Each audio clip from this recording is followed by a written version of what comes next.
ID, call forwarding, call waiting, and call blocking.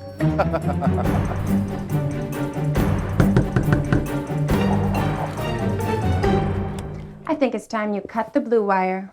Cut the blue wire. Save up to $250 on your phone features with RevVoice. Get RevVoice. Save money.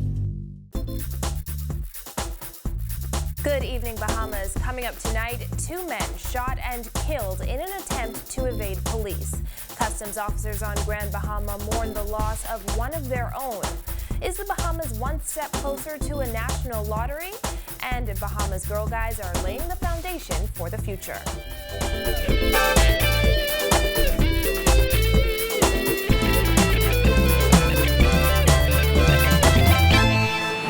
Welcome to our news. I'm Christina McNeil. Thanks for joining us. Topping news tonight, 2 men have been left dead after a confrontation with police Thursday evening. According to police reports, officers were on patrol near Sunset Park off Carmichael Road when they observed 2 men acting suspiciously. Assistant Commissioner of Police Stephen Dean says it was then that police ordered them to stop. The men refused. They sped off and turned into the yard of a residence.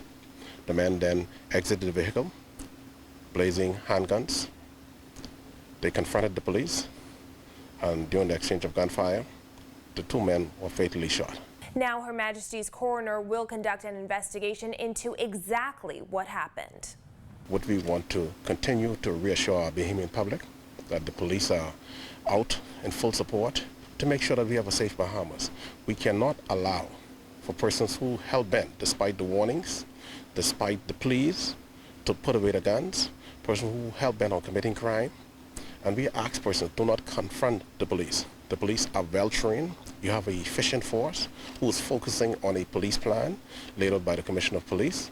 We will continue to seek out criminal elements. Police say any further inquiries into the matter should be directed to Coroner Janine Weish Gomez at Royal Victoria Gardens. Meanwhile, customs officers on Grand Bahama are mourning the death of their colleague, 49-year-old Kevin Hanna, who was killed yesterday evening.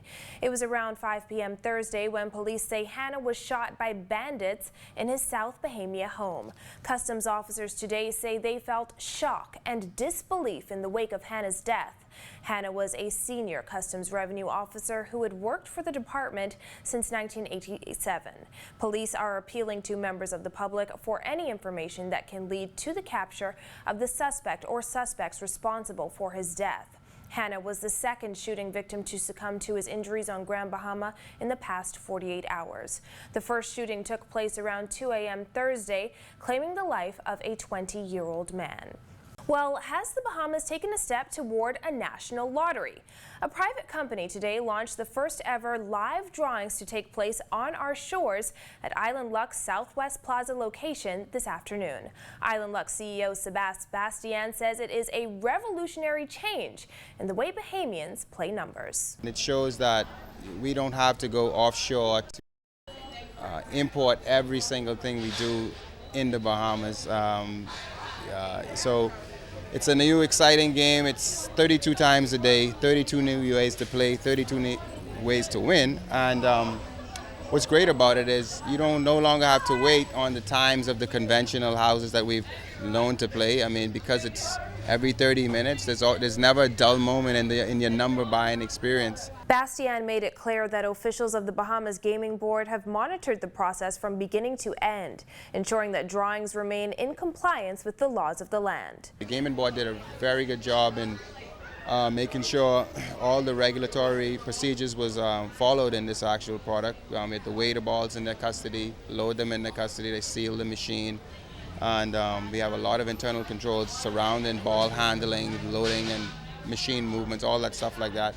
So, you know, they did an excellent job. Our news caught up with Prime Minister Perry Christie today, who says a national lottery has not been approved for the Bahamas. I don't know whether a license has been issued for that. Special considerations have been put in place for that. A special taxation regime applies to that.